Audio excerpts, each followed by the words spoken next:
Hello, everyone. Thank you for joining us today. My name is Jessica Coonan. I'm the Hudson Estuary Specialist with New York Sea Grant located in Kingston, New York. And I will be moderating today's webinar with some technical assistance from Karen Palmieri and Nancy Jones. New York Sea Grant is a cooperative program of SUNY, Cornell, and NOAA, and is part of a national network of 34 university-based programs. Our research and outreach programs promote better understanding, conservation, and use of New York's coastal resources. So one of my focus areas is community resilience under climate change, and part of that is supporting equitable outcomes in planning and decision-making. About a year ago, we released an environmental justice mapping tools guide that brings together 22 different online tools to help communities investigate and define their context through the lens of environmental justice. These tools can also help visualize some of the disparities that we might be seeing on the ground using these free publicly available data. And so this webinar series is in response to feedback we received that it would be helpful to take a deeper dive into some of these tools. This is the final webinar in a series of 3 that took place this fall. The tools that we chose to highlight focus specifically on combining environmental and climate data alongside demographic information. And today we are focusing on the Hudson River Flood Impact Decision Support System, which provides visuals of sea level rise projections, as well as demographic information through the Social Vulnerability Index. Our previous webinars covered environmental hazard data through EPA's EJ screen, and in climate and hazard and indicators through Headwaters Economics Neighborhoods at Risk tool. Neighborhoods at Risk also provides some really nice demographic reports. So both of those webinars are recorded and they're posted to the New York Sea Grant YouTube page under a playlist called Environmental Justice. Before I introduce our speakers, I have a few housekeeping items. This is going to be a shorter presentation today, closer to an hour. We will first hear about the Social Vulnerability Index and then move on to the tool and the demonstration. We're going to take questions throughout the presentation, and we ask that you please submit them to our speakers by typing them into the Q&A box at the bottom of the window. The chat feature is also enabled for you to comment and interact with each other during the presentation. This webinar will be recorded and posted to our environmental justice playlist on the New York Sea Grant YouTube page.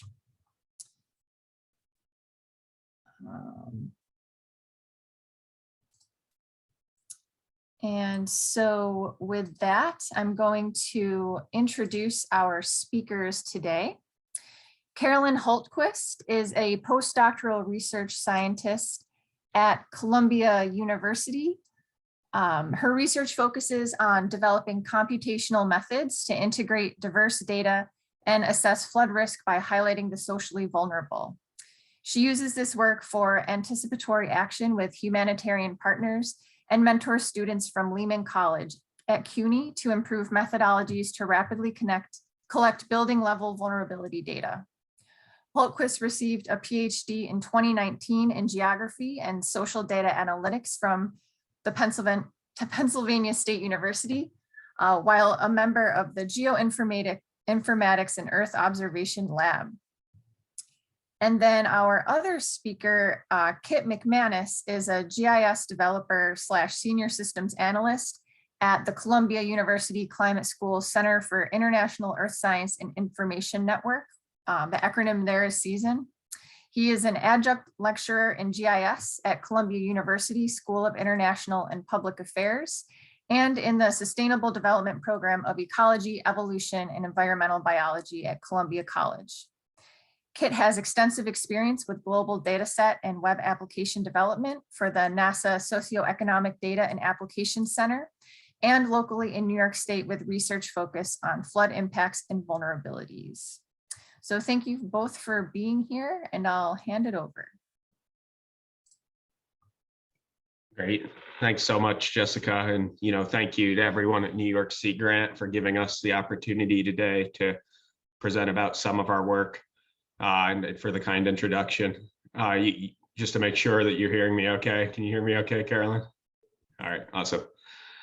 So I just wanted to say a couple words about the research center that Carolyn and I are a part of. We are part of the newly established climate school at Columbia, but our center, which, the acronym CIESEN is basically all that we ever call it, but stands for the Center for International Earth Science Information Network. We've been part of Columbia for over 25 years now. And, prior to that, we were a research center in Saginaw, Michigan, but working at the intersection of natural, social, and information sciences. Can you advance the slide, Carolyn? So just a little bit more about the history. CIESEN was founded in 1989 by an astronaut, Jack Loosma, who made the case to Congress that we really needed to start managing our earth science data in a good way. So CIESEN was founded as a line item on that. About 9 years later, we relocated from Michigan to Columbia's Lamont Doherty Earth Observatory campus in the Palisades down in Rockland County. And the center is made up of about 45 staff from social and natural sciences, IT, and administration. I've been part of both the geospatial group, and I'm currently part of the information technology group, focusing on developing data. So we have a long history of collaboration with lots of different institutions. As of late, with the UN 2030 agenda on sustainable development, we've had a very strong focus on supporting sustainable development goals and filling in data gaps as needed. Can we go to the next slide? So this is just a flavor of some of the projects that we work on. The one at the top of the list, the NASA Socioeconomic Data and Applications Center is one of 12 distributed data centers that NASA operates in the US, and that CIESEN has been operating for more than 20 years. It's also, out of all of these projects, that's the one that personally I spend the majority of my time in support of. And our mission is to create socioeconomic data in formats and distribute it so that it can be used with satellite data and other sources that are normally referenced by NASA scientists and others. Of course, there are a lot of other projects listed on this slide. I guess the one that is most relevant to what we're talking about today is this Consortium for Climate Risk in the Urban Northeast, or CC-RUN. So CC-RUN is a project that's funded by NOAA. Again, it's a consortium of many universities and also nonprofit and for-profit agencies focusing on climate analytics in the Northeast region of the United States. So at the end of the presentation today, I'll give you a preview of what's coming soon with the support of this CC-RUN project. Can we advance the slide? So, CIESEN also focused on projects that aren't government funded. So one of our big operation areas is supported by the Bill and Melinda Gates Foundation and UK Aid, and that's called the Grid 3 project. So it's georeferenced infrastructure and demographic data for development. And, within that project, we operate in a number of countries on the African continent with in coordination with local agencies to help them build up their spatial data infrastructures and in support of settlement mapping and population mapping. Again, on this slide, the thing that's most relevant for today is the Building Data for Climate Change Adaptation project by NYSERDA, which we will be talking about at length a little bit later on. So can we advance to the next slide? So one central focus of CIESEN's work and of my work over the years has been on hazards. And one thing that we try to communicate to people is that hazards, they become disasters when they impact people, infrastructure, and livelihood. So they're all of these physical things that we call disasters, or that we call disaster, or that we call hazards. And if we're not ready, if we're not prepared to manage these occurrences, they can quickly turn from disasters, or from hazards into disasters. Boy, this is a tongue twister. So can you advance the next slide? I think that a really recent example of this that we've all been enduring for almost 2 years now, it's hard to believe it's been almost 2 years, is the COVID-19 pandemic.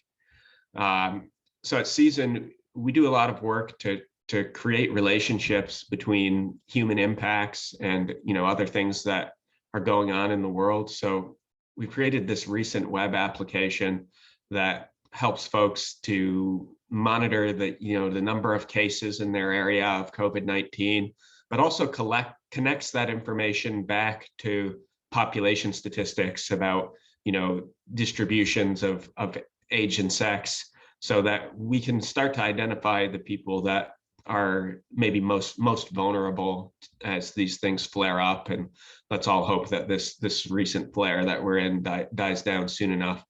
So with that, I want to hand it over to Carolyn so she can talk more about how we think about vulnerability.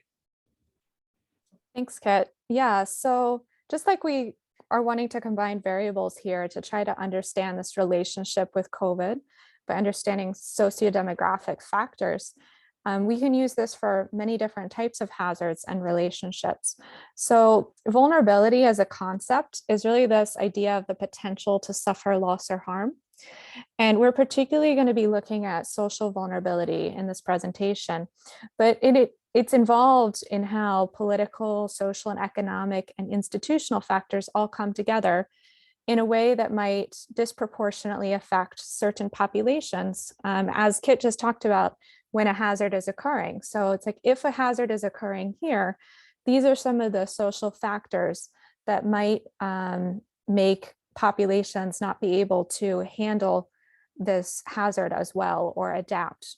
And this really goes into the climate change discussions about adaptation and the ability to bounce back or have coping capacity for certain types of hazards. A lot of this work on social vulnerability is based off of Cutter's hazard of place model from 1996. And it's really about combining between these biophysical or technological types of hazards and social vulnerability. And so when we are talking about social vulnerability, a lot of times we look at it in relationship to a spatial unit. And a lot of times the data that we have available when we're trying to assess this are at either, like in the United States, either the county, the census tract, or the block level. And so you'll kind of have reference to that within this presentation, but it's looking at the community composition, how the sociodemographic factors are kind of made up at each of those levels, and how these might influence the susceptibility to natural disasters. And there's a lot of theoretical work that goes into this on understanding which sort of variables are important and are related to vulnerability to environmental hazards. So this could be considered sort of like a framework of this relationship of vulnerability and hazards. So you can kind of think about it as there's a hazard that's occurring, there's population within, in certain areas, and it's really this intersection of exposed populations where we need to understand the vulnerability of those populations at this intersection. And this loss that's experienced by those populations is considered as a function of their vulnerability. So that you would have more loss if you are more vulnerable. And so it's really this idea of this propensity or predisposition to be adversely affected. And a lot of times vulnerability is framed as kind of a combination of a couple different concepts. One is susceptibility to the hazard, and the other is the adaptive capacity, which is about both of these kind of go together. So you have the susceptibility, which is how susceptible you are to being adversely affected to the hazard. And the adaptive capacity is more like the time frame afterwards of how you might bounce back or how you might be able to adapt to that change. And both of these are sometimes seen together and sometimes split separately. But for our purposes today with the social vulnerability index, most of it has to do with this idea of susceptibility. So the thing with social vulnerability is it can't be directly observed or measured. And so when we're trying to create a measure, or a lot of times an index of social vulnerability, we combine multiple different types of social factors to try to identify what is the likelihood of sustaining a loss from natural hazards or recovering, as I talked about, this susceptibility and this capacity. So it's a combination of different variables a lot of times from census data. And we create this composite measure based on these different important dimensions of vulnerability. And as I mentioned, there's a lot of work that goes into the theory behind this about which variables are the most important. And sometimes that's built into the methodology of being able to assess the most important factors. And so we're going to talk for just a moment about some of these different methodologies. So vulnerability indices are generally made three different types of ways as a general framework.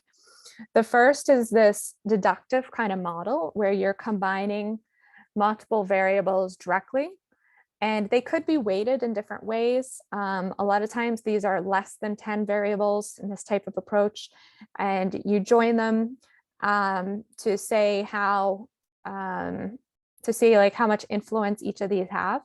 They could be equally weighted, that all of these factors have the same influence on vulnerability. Other times they can have different weights about how important each one is, and that might be determined by the context and by the type of hazard or the type of thing that people are vulnerable to. And for all of these types of methods, the variables that you consider important might change based on the type of hazard that you're looking in relationship. So a vulnerability index in relationship to flooding might be different than in relationship to COVID, right? So the factors might be different here. So they're combined in this way. Another sort of structure is this hierarchical structure, where you have multiple different categories here, and you have each of the variables are being factored in for each subtype, and then are aggregated together to create an index. And then finally, we have this sort of approach, it's the inductive approach, where you have all of these variables. A lot of times there's many variables, sometimes 30 or 40 variables even, that are used and then put through a principal component analysis, which I'm going to go through a little bit later to discuss what principal component is. But basically you're combining the variables in such a way that you're trying to reduce the number of inputs, but still have the most information. So these are like kind of the three major ways that vulnerability indices are created. And we're going to be talking about two of the approaches here. And we've kind of used two different approaches within this, this mapper that Kitt will give us a demo on later. And the first one is this US, it's the CDC's Social Vulnerability Index. And the Social Vulnerability Index from the CDC is based off of Cutter's original work, which is combining these variables. And they basically rank the variables that are in order for the entire United States at either the county or the census tract level. And they're intended to show these areas of social disparities and really to support planning for disasters. And this is in general what the purpose is for vulnerability indices. But this particular one has these 4 different subtypes. And then it has 15 variables total that you combine for each of the subtypes. And so we decided to use this, this vulnerability index and create it in a different sort of format. So you see here, we have the original social vulnerability index from the CDC. And this is at the census tract level. And this data is from 2018. And we have high vulnerability here is the dark blue, and low vulnerability is the light green. And each of these areas, we basically created a methodology by which we remove the areas of where there's water and no population, according to GPW, which is a gridded population product from CIESEN. And you're left with this format, which is a 1 kilometer gridded product, where we've removed areas where it's already water or population without population. And it can help with being able to assess where there's populations that are vulnerable and be able to further refine analysis to just these areas, as opposed to doing like a calculation of exposure with the full census tract, where some of that area might not be inhabited or might be water. Particularly, I keep saying already, as sometimes this is done with like sea level rise or those kind of things. It's good to know where water already is. So this is the methodology involved here, and this is a product produced by CDAC. And this is the overview of the full United States of, this is the overall score of all 15 of the census variables that were used. And this is with removal of no population and areas where there's water. And so this is a product that's available on the CDAC website. And we also produce this not just for the overall score, but also for all of each of the subtypes that are broken down, because it might be that you would want to understand vulnerability of a particular subtype directly, and it might be useful in some cases to use a specific subtype as opposed to the overall score. And so we produce these 4 different subtype breakdowns, so you can do socioeconomic, specifically household and disability score, minority status and language score, and housing and transportation separately. And so then I'm going to talk about this other type of vulnerability index.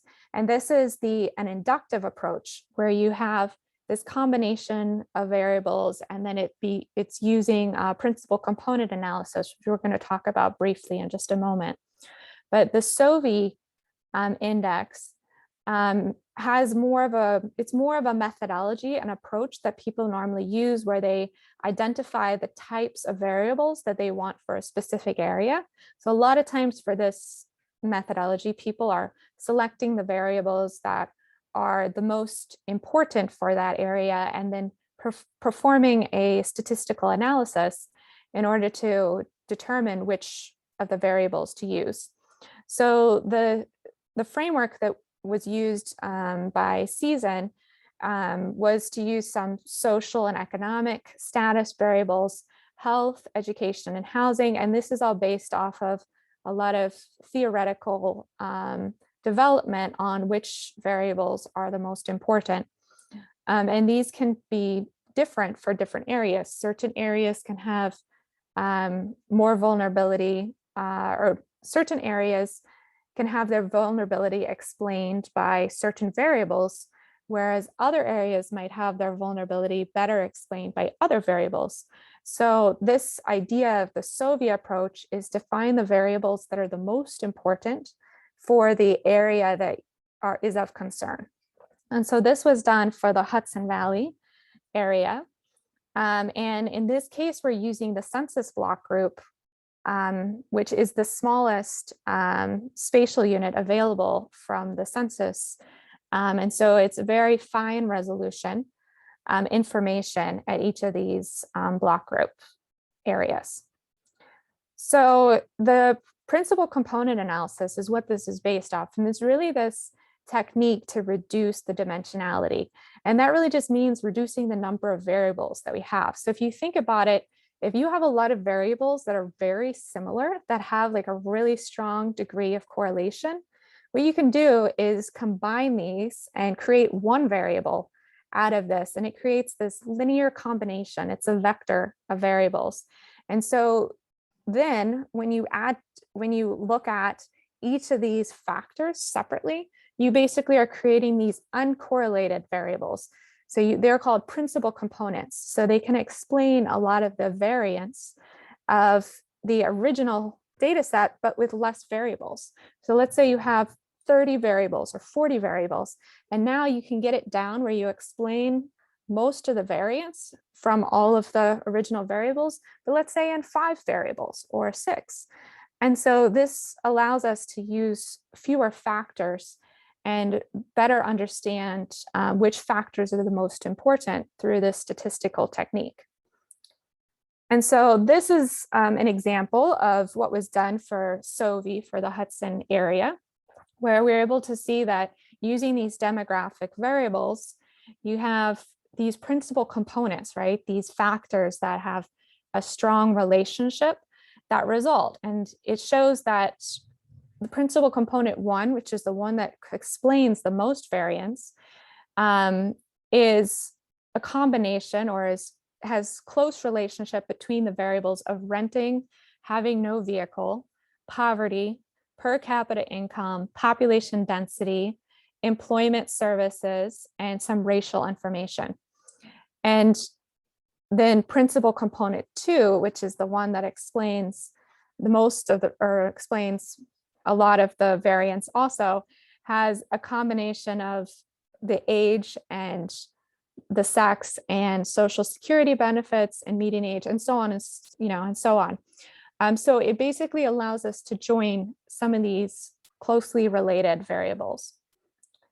And so we end up with these dimensions where we see the principal component is really related to, principal component 1 is very much related to deprivation. And each of these principal components have a relationship that we can try to understand of isolation or housing and age. And it allows us to kind of group together variables that are similar and create an explanation for why each of those variables should be considered together. And so finally, how we interpret social vulnerability. So you realize that these are these multidimensional measures, and they're always at some sort of spatial unit or some sort of aggregation. But the real relationship that we focus on is understanding that there's a high likelihood of sustaining loss or an insufficient capacity for resilience to hazards. And so how we would interpret it within this case study is that you have this, in areas where you have this convergence of a flood hazard with high social vulnerability, you could consider these as areas where it's more likely to suffer harm and to be less likely to be resilient. So I'm going to end there and pass it back over to Kitt. Do you want to share? Yeah. Thanks a lot, Carolyn. I think that was a great way to summarize the basis for how we think about social vulnerability. Before we move on, could I ask Carolyn a couple of questions that came in from the audience? Yes, please. So back to when you were talking about the CDC's Social Vulnerability Index, there was a question, if you could elaborate on how the CDC describes crowding.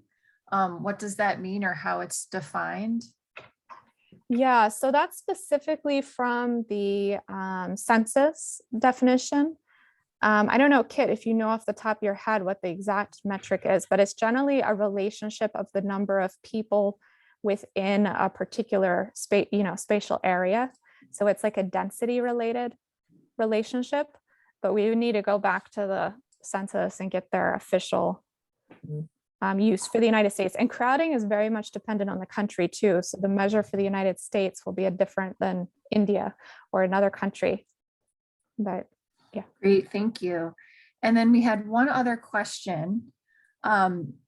If decisions related to land use planning mostly are made at the local/community scale, why do most of these indices use census tracts as the base unit? Even though it's more granular this way, can you also view it by community? So I guess it depends what community, like, so there are some municipal data, right? And there's these block level data, which is often even within a community. I guess it depends how community is defined, and there's many different types of shapes and sizes of communities. But the census data is available, at these primary different things, the county, the census tract, and the block groups, and they may or may not correspond to whatever community there is. I think your best bet is probably to use block group data if you want to try to get a community scale, and you might actually need to combine a few of those block groups in order to look at the full community that you're interested in.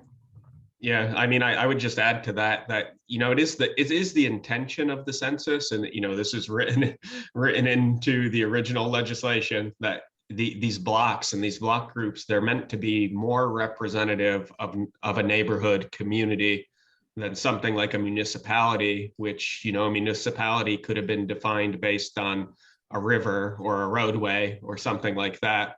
So there is an effort made by the Census Bureau to try to make these units actually representative of the type of people that live in them. But also, I think you're right, like, decisions are made by municipalities, not by blocks.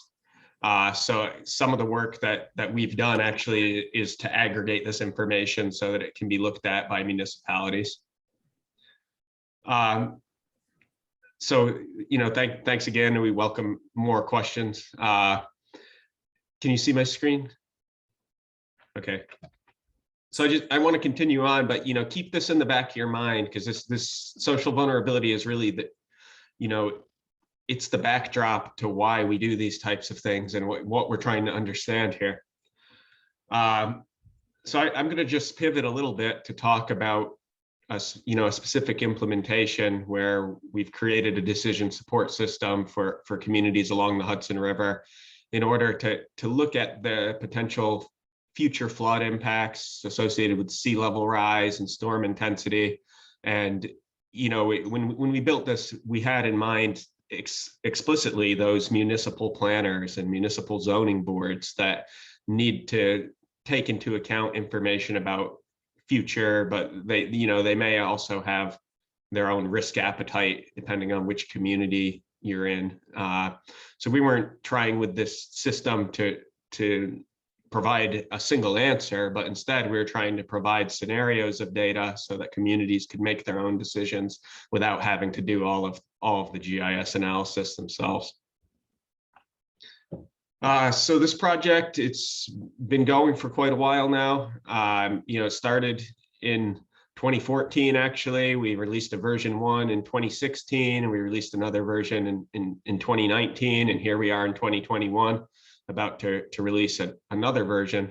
And I think that really speaks to how important it is, and how much interest there is in our community to try to answer these questions. But it was a collaboration between our research center at CIESEN, some oceanographers, Philip Orton in particular at the Stevens Institute of Technology, and folks at the Columbia Water Center, Manu Lal, and some of his colleagues at the University of Rome helped us with methodologies. The goal was to map flood zones along the Hudson for today and the future, and also to create a series of human impact summaries or loss estimations and identify the vulnerable populations who would be most at risk if in fact there were a flood. At the end of the day, it culminates into this online decision support system. So the study area for this, initially it was these 10 counties north of New York City along the Hudson. And in particular, these analyses are for the municipalities in those counties that directly border the Hudson River. So this work was focused on the Hudson River precisely. Some of the methods for how we came up with delineating the flood zones, and our colleagues at Stevens Institute really spearheaded this effort, is our goal was to map flooding, but to also not just to map sea level rise alone. We wanted to incorporate things like precipitation and storm surge and the intensity of a storm. Whether, some people have said that Hurricane Sandy was tantamount to a 300-year storm. I think that there's still some debate on that, but this whole idea, basically, if you don't know how to interpret return periods, that's not my focus today to explain that. But if there's a bigger return period, it means it's less likely to occur. It's a more damaging storm. So that's the need to know part. So what our partners did is they did a historical analysis of flood events and probabilities. They did some synthetic modeling of storm climatology, but what if there was some imaginary storm of a certain intensity that had a certain tract? What kind of flooding would that cause? And then they put that together with statistical analysis to analyze, the probability and the uncertainty of these things occurring. Here's just a look at some of the data, some historical top floods, and you'll notice that in Manhattan, the flooding, the most damaging floods occurred at different times than the most damaging floods in Albany. And there are these different types of storms, whether they're tropical storms like hurricanes or extratropical storms like a nor'easter that impacted which areas along the Hudson would flood. Also, the time of year plays into it. This is just an example of a wet extratropical storm. So this is one of the ones that tends to cause more flooding in Albany and less flooding near New York City. One thing I want you to notice is that the flood occurs and then there's some amount of time before it drains back out. So that's something that's important, as we saw after Hurricane Sandy in Hoboken. Hoboken filled up with water, and then it took a long time for it to drain back out. So those are really important considerations when you think about the total impact of a storm. This then is an example of a rainy tropical cyclone, and you see with this, it's more of a faster drainage situation, but there is stronger wave action occurring. So this would be something where the wave action pushes up the Hudson, whereas the previous would be like there's a lot of rain near Albany and it comes down the Hudson. So an overview of these storms, which is also available in this paper, which I'll stick this in the chat later on. We considered 637 tropical cyclones, 300 extratropical, and 41 wet extratropical between the early 1900s and the early 2000s as part of the storm climatology. Again, I'll send this paper if you want to take a deeper look. Ultimately, the results showed that different storms cause different impacts in different places, right? Like surprise, surprise. We found that in Albany, these springtime events that they call freshets, when there's rain on snow, they tended to be the main drivers of flooding in the northern parts of the Hudson. And then near New York City and the Battery in Manhattan, the main sources of flooding were more tropical storms with intense winds and wave action. So you can imagine they come off the ocean, they blow winds into the Jamaica Bay area, and that would cause significant flooding there. Poughkeepsie, is about the middle ground between New York City and Albany. And as you might expect, we saw flooding in Poughkeepsie was based on a mix of these three different types of events. So that's what our partners at the Water Center and at the Stevens Institute focused on. They did some world-class work there. At CIESEN, of course, we've mentioned we're focused on the human impacts.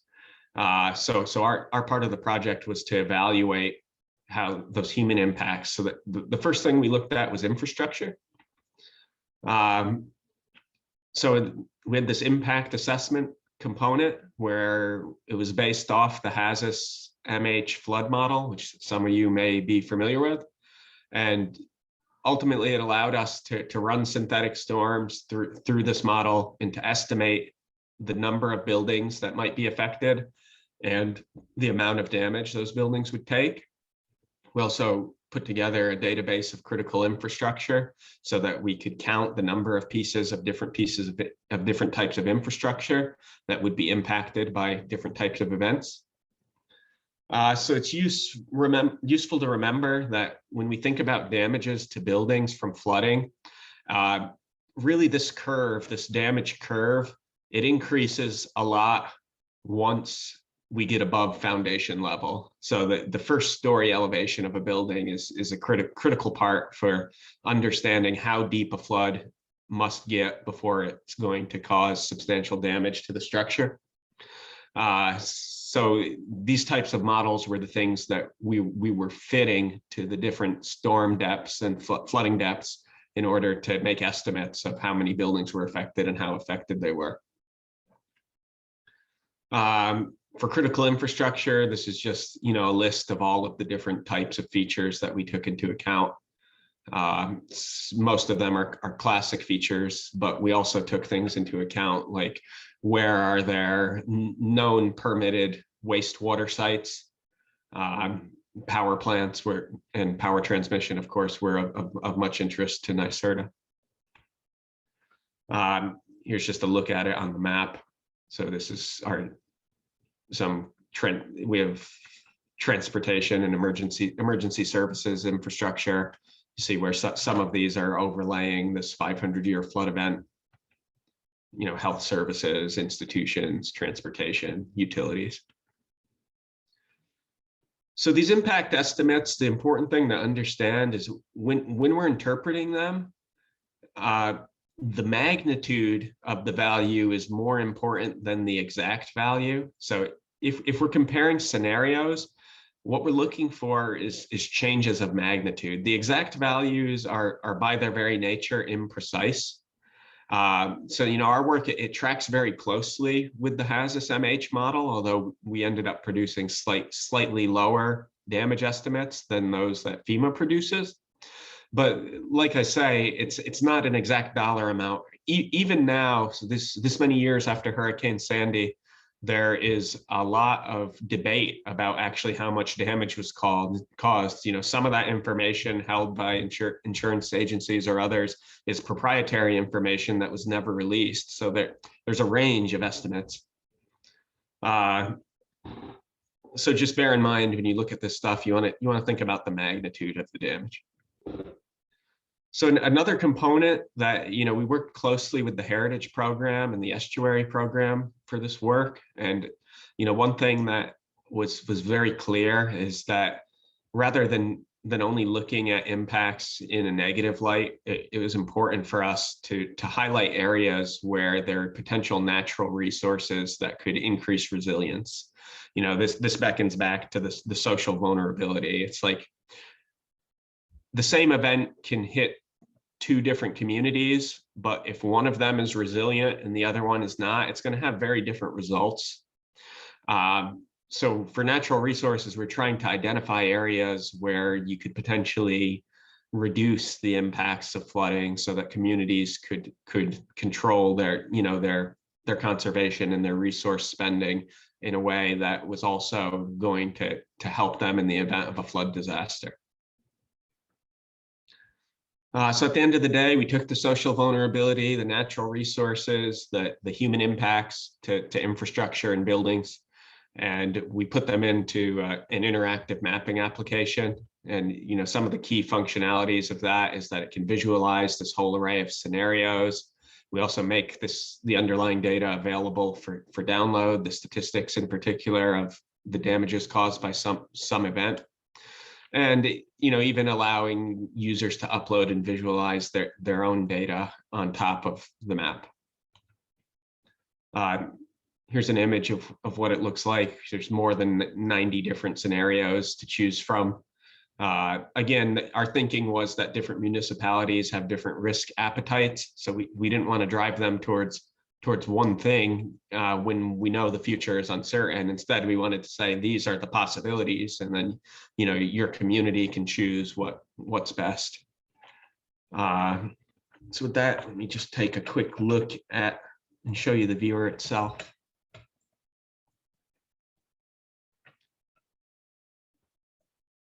So we have this website for the New York State Flood Impact Decision Support Systems. And within that, there's a link for our mapping tool.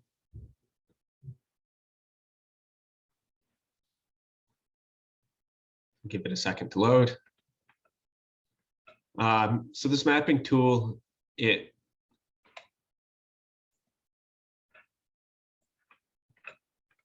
allows users to use this wizard-driven interface. So if I wanted to choose Rockland County, for instance, and I want to look at Haverstraw, then I can choose what sea level rise I want to take a look at. Let's just say there's 6 inches of sea level rise. There's some good evidence that in New York City, there's been an inch or two of sea level rise over the past 30 years. So 6 inches is not out of the realm of possibility for the near future. And then for a return period, let's say 100-year storm that's something that we see more and more often, unfortunately. So if I submit the filter,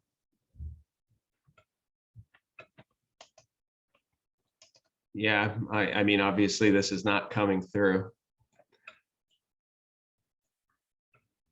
I wonder, it must be related to me being on the Zoom. I have colleagues that are part of Google that they say they never do live demos because of this problem exactly, that you end up running into issues on the live demo. So I'll have to abort this, unfortunately. What I was going to show you is that you can click on the different critical infrastructure pieces. When we submit a scenario, we can see some of the feedback. I guess if I go back to my slide here, I can show that once you submit a scenario, you have critical infrastructure, natural resilience, and social vulnerability features, and you get these statistical summaries of things like the number of buildings damaged, estimated loss, et cetera. You can turn on the different pieces of critical infrastructure information, and they're visualized based on whether they're inside or outside of the flood zone for that scenario. Of course, it also includes the flood extent for the scenario. And then if you click on the critical infrastructure, you get some attribute information back about what it is exactly. Don't worry, I have one more demo planned, and if all goes well, this one will work out. And if some of you have been hitting the mapper already, I think you can see that it is working for you. Sometimes when I'm connected to Zoom, I get these weird things. So I apologize for that. So let me tell you how this mapper has been used. So it's been used in cases to support planning and policy. Folks at Cornell in their climate adaptive design studio have implemented information from the Hudson River mapper for some design work that they did in Kingston, New York. And folks with the Water Resources Institute often call on us to use this data for the similar types of initiatives. Hudsonia Limited up at Bard College used information in the tool to create a natural resources inventory for Columbia County. And many communities now and other people seeking permits from New York State DEC, they're grappling with requirements from the this great piece of legislation, CARA, or the Community Risk and Resiliency Act. And one of the requirements of CARA is that it requires applicants for permits or funding in certain DEC programs to demonstrate understanding of the future risk. So not just the current risk in the area that they're permitting, but also the future risk. So this mapping application has been used to evaluate future risk and provide justification in these permitting processes and in support of climate smart communities. So just to pivot a little bit, one of the things that we came across when we were completing this work was that, everyone has this desire to look at damages to specific places, but at the time we were doing this in 2016, things like building footprint information were available only on a variable basis. There's certain counties that had great information that was freely available for download, whereas there were other counties where the information either didn't exist or it existed and was outdated, or existed but it was not available for anyone to use. So we've been working now for a couple of years to create an open access building footprints database. And it's directly resulting from what we learned in the Hudson River Mapper. So this project is really, I think, what most of us are here for. This is the coming soon, and the mapping application on it will be out in a couple months.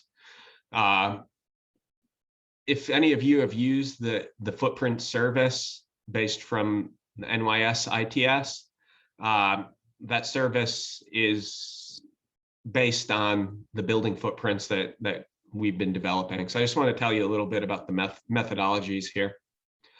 So some of our sources for building footprints are the Microsoft building footprints, or from counties or municipalities. When those data didn't exist, we sometimes were able to do automated extraction of them from LiDAR elevation data. And when that wasn't possible, we were able to manually digitize. So Microsoft building footprints are great. I recommend them to anyone, but some of the problems with them is that they have incomplete coverage. They don't have good information about the date that the imagery was based on. So you don't know if, new buildings have come up or some buildings have maybe disappeared. And the quality we found across the data sets varied a lot, especially in urban areas. There were types of errors where multiple buildings were combined into single large units, those types of things. Better than the Microsoft data is if data is available directly from a county or municipality. But some of the problems with this is that those data sometimes are out of date. You have to, in order to access it at a statewide level, there are a lot of individual county or municipality licenses that needed to be set and debated. So, it's a lot of work, and not something that an individual or even a couple individuals could possibly manage. So, that's why we did it. So the LiDAR extraction then has a lot of pros. LiDAR, this very accurate elevation data. One of the biggest pros of that is that you can come up with algorithms, and you can extract buildings from LiDAR very quickly. This, in fact, is what Microsoft did. Some of the cons of that, though, is you run into those types of errors I was mentioning, where buildings that are close to each other get combined, some things get mixed. So the gold standard really is to manually digitize them. And the pros of that is that you can check everything, right? There's a consistency and there's good coverage. But some of the drawbacks then is it's very labor intensive. In fact, we've had a team of 5 to 10 students working on it for years, and we're just now getting to the point where we have full coverage in New York State. Throughout all of these, we did undertake QA, QC. I recognize that we're a little bit short on time, so I don't want to spend too much time on this, but we did pre-validations, and then we did final validations, both in automated and manual ways, in order to make sure that we had high quality building footprints. So all of this is to support a damage assessment. And what we did again is we used a method similar to FEMA's hazardous model, except we supplemented that with our building footprints, with information from ORPs on tax parcels and their assessment values, and our custom flood data. So it is a big data integration project of taking tax parcel data and combining it with building footprints and extracting information from the hazardous database to understand what the likely first floor elevation was of those buildings and how much they were worth. Ultimately, then we can overlay it with flood depth scenarios, and we can assign different flood depths based on, the buildings that were intersecting those areas. Applying the damage curves that I mentioned earlier. So damage curves, they differ not only by flood depth, but also by the class of building. And you can think that, building standards for construction differ between commercial and residential. So depending on which class of structure it is in, it may be more or less resilient to different flood depths. So we took all of these damage functions, we classified all our buildings of being in some occupancy class or another, and we applied different damage functions depending on the type of building it is.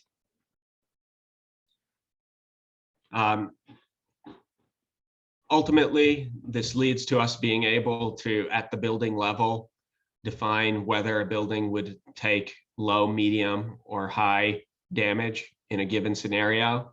And then, as someone mentioned earlier, well, we make decisions at municipality and county level. So, we have that in mind, and aggregating from buildings and making those aggregated data also available for decision makers.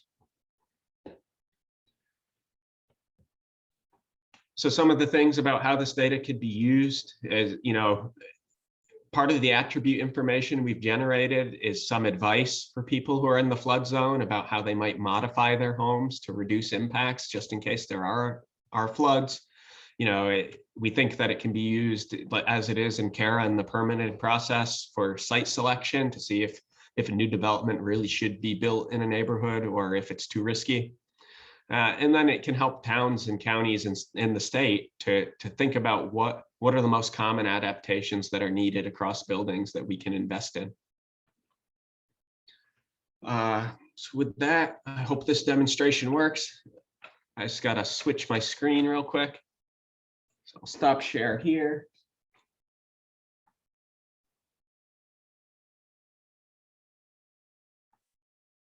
And I'm going to start sharing on the second screen. So just wait till it pops up. This is the new application that won't be live yet for a couple of months. And you can see here, as you see, like the extent of flood depth for a 500-year flood across New York. The reason why it's not live yet is we're still filling in some pieces of this information. But it does include a lot of what the final product will be. Here's just a noisy statewide look at critical infrastructure and the different components of that we brought in. We have 100 and 500-year floods that are statewide, and that social vulnerability index that Carolyn started out today talking about will then be a part of this mapper. So let me just zoom into my hometown, Livingston Manor, New York, in Sullivan County. And I want to turn on we're known to flood, especially in springtime events, but often flash flooding in summers occurs. So if I turn on this 500-year storm, which is a pretty intense storm, you can see that there is quite a lot of flooding going on. And then if I add the building footprints on that and the critical infrastructure, you can see that there's also critical infrastructure pieces that could potentially be damaged in this type of event. This pink building here is the local school. So if you click on these, what we get is information from the Office of Real Property Tax Services about the fact that this is a K-12 school. We also get information about whether it would receive loss in the 100 or 500-year flood. Luckily, this building is on a raised bed, so it wouldn't receive loss in those cases. And then we give advice about the adaptations that could be used, and the source of that advice. So if I look at a house that that would be impacted by this. You can see that there's some commercial property that would take on slight loss in 100-year and 500-year events. And this is consistent with what we see in real life. So if I wanted to take the social vulnerability index then and overlay it here, let me just show the legend for that. So in the social vulnerability index, darker blues are more vulnerable and the light green and light yellow are less vulnerable. So in our CDAC mapper, we have this CDC-based vulnerability layer from multiple years. So ultimately, we'll be able to look at change over time in this. So in my community, right now we're looking at the year 2018 social vulnerability, which looks pretty good. Back in the year 2000, we were in a more vulnerable class. And again, just anecdotally, this is consistent with the changes that have happened in the town over the past 20 years, where there's been an influx of higher income individuals and the vulnerability likely has been reduced. So with that, let me switch back over to the presentation and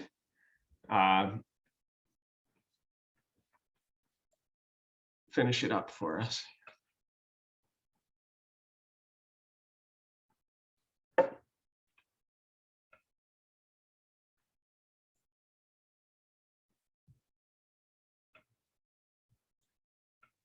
Can you hear me still, or am I frozen? We can hear you, but your screen, your video is frozen. Okay, there's a little bit of a lag, so just bear with me for a moment.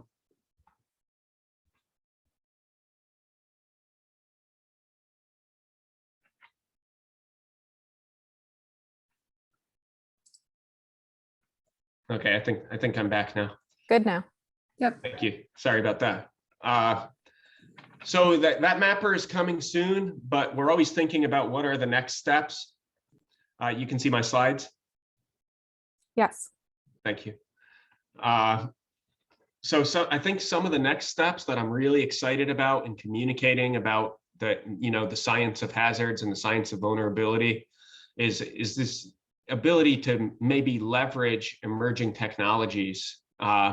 When we go into a mapper, and this includes me too, one of the first things we do is we look at our house, right? Like we put in our address and we look at our house.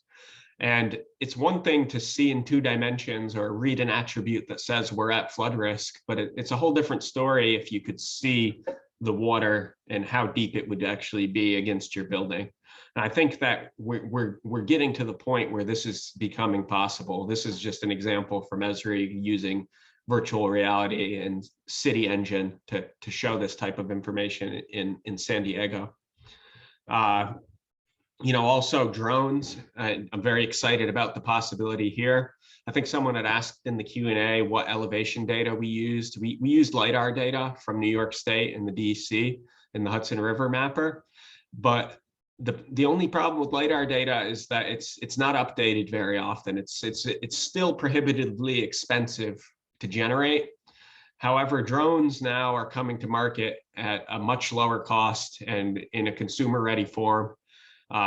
Here we see some drone data that I collected near my home, where we have the Little Beaverkill River running by here. And, this is covering about 10 acres of land. It was collected in about 15 minutes. And from that, we can pretty easily, from these source images, we can use some existing algorithms like drone to map for ArcGIS and turn the imagery into surface models almost instantaneously, and these with high levels of accuracy.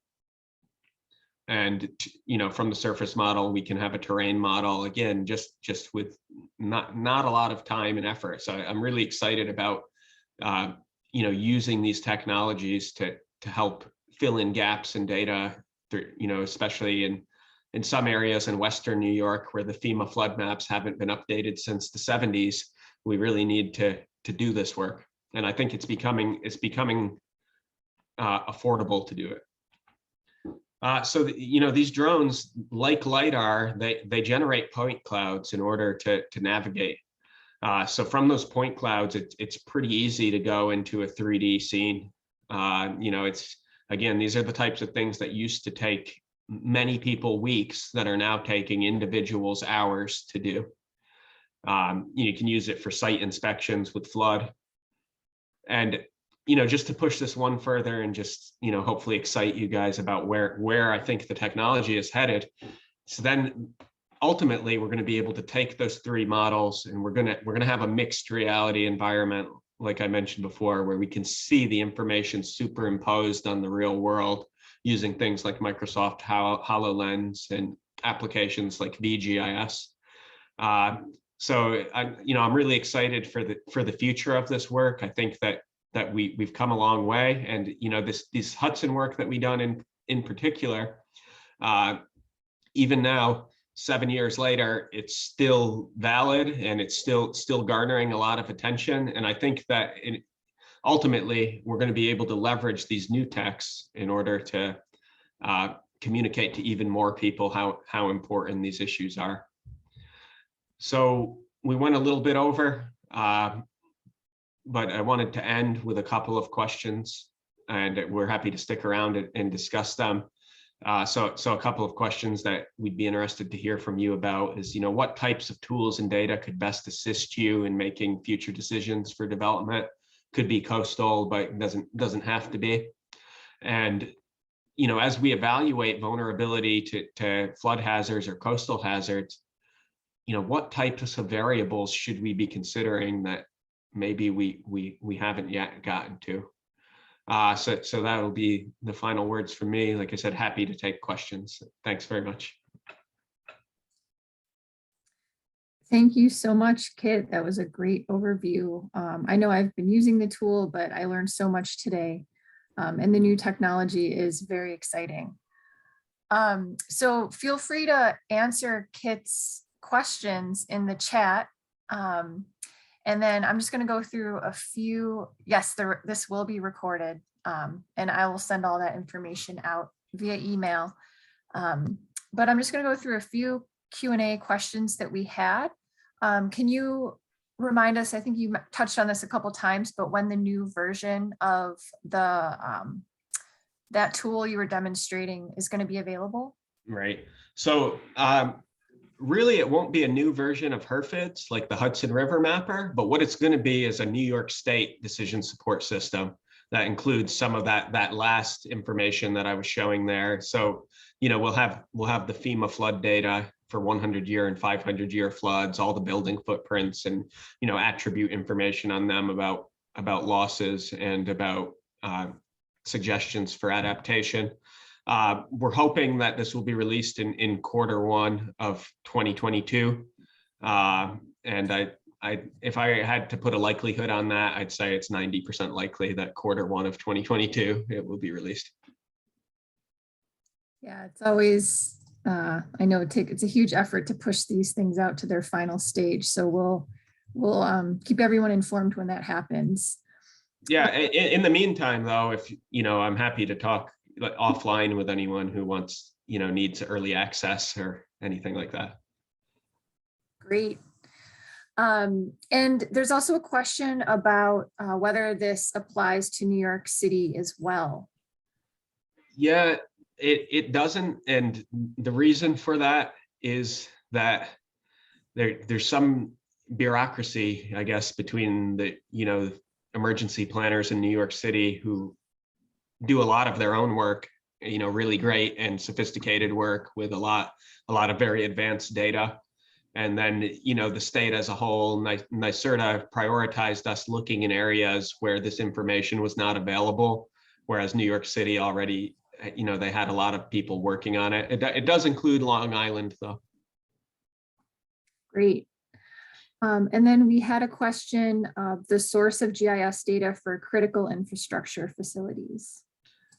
Yeah, that's came from a number of different sources. A lot of them were from counties using pre-existing data sets, or from the Office of Homeland Security has great databases on critical infrastructure as well.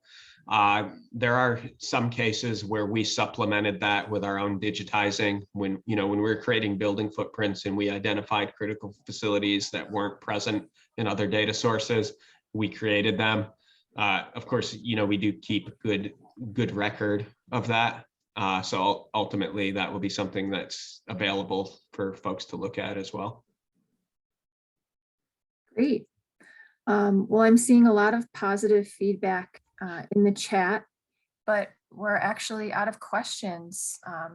So with that, I just want to see if you have any other parting thoughts for Carolyn or Kitt. Oh, great. Yeah, we've got your contact info in the chat and I'll send it through email as well. But with that, I just want to thank you so much for your time today.